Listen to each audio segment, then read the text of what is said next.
ஒரு அழகான காட்டில் பாபி என்ற ஒரு குருவி வாழ்ந்து கொண்டிருந்தது. பாபி மிகவும் புத்திசாலி. ஆனால் அவனுக்கு ஒரு கெட்ட பழக்கம் இருந்தது.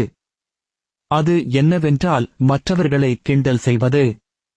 ஒருநாள் பாபி உணவு தேடிக் கொண்டு வந்தது. அதை பார்த்த மற்ற பறவைகள், பாபி, எங்களுக்கும் கொஞ்சம் கொடு என்று கேட்டன. அதற்கு பாபி, இந்த மரத்தை 10 தடவை சுற்றி வந்தால்தான் தருவேன் என்று சொன்னது. அந்த பறவைகள் அவன் சொன்னதை நம்பி மரத்தை 10 தடவை சுற்றி வந்தன.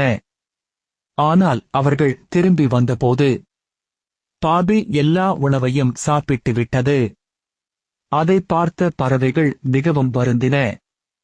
ஒருநாள் பாபி காட்டில் ஜானு என்ற ஒரு நல்ல குருவியை சந்தித்தது. ஜானு மிகவும் நல்ல மனம் கொண்டவள்.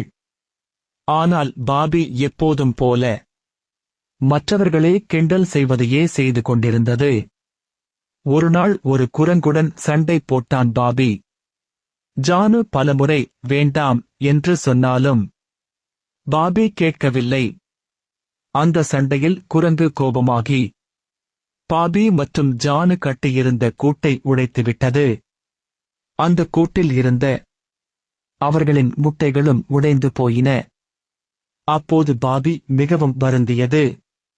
அப்போது ஜானு சொன்னாள், நாம் பேசும் வார்த்தைகளை கவனமாக பேச வேண்டும்.